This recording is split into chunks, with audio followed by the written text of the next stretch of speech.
अथ श्री सिद्धकुंजिका स्तोत्रम्। ॐ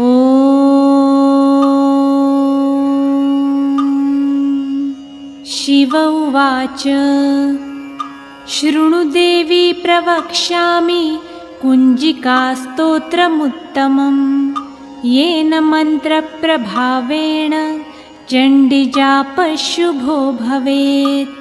न कवचं नार्गलास्तोत्रं कीलकं न रहस्यकं न सूक्तं नापि ध्यानं च न न्यासो न च वार्चनं। कुंजिकापाठमात्रेण दुर्गापाठफलं लभेत्। अतिगुह्यतरं देवी देवानामपि दुर्लभं। गोपनीयं प्रयत्नेन स्वयोनिरिव पार्वती। मारणं मोहनं वंशं स्तम्भनोच्चाटनादिकं पाठमात्रेण संसिद्ध्येत् कुंजिकास्तोत्रमुत्तमम्। अथ मन्त्रः ॐ ऐं ह्रीं क्लीं चामुण्डायै विच्चे। ॐ ग्लौं हुं क्लीं जुं सः ज्वालय ज्वालय ज्वल ज्वल प्रज्वल प्रज्वल। ऐं ह्रीं क्लीं चामुण्डायै विच्चे ज्वल। हं सं लं क्षं फट् स्वाहा इति मन्त्रः।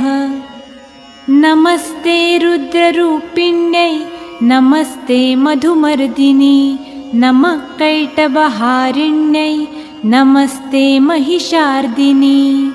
नमस्ते शुम्भहन्त्रै च निशुम्भासुरघातिनी।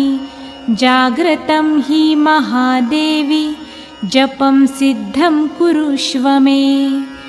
ऐङ्कारी सृष्टिरूपायै ह्रीङ्कारी प्रतिपालिका।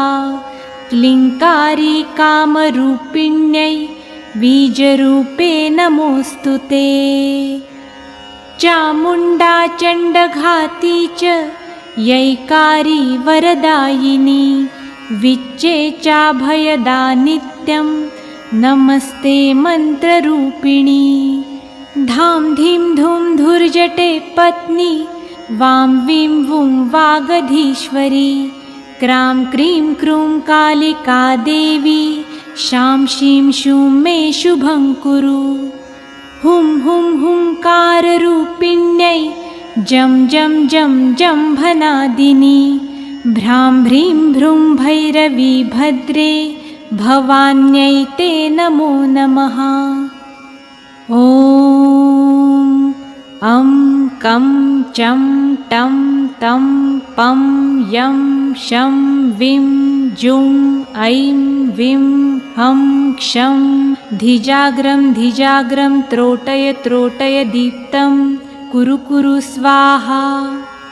पां पिं पुं पार्वती पूर्णा खां खीं खुं खेचरी तथा।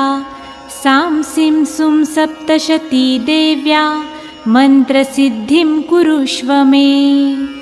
इदं तु कुंजिकास्तोत्रं मन्त्रजागर्ति हेतवे। अभक्तेनैव दातव्यं गोपितं रक्ष पार्वती।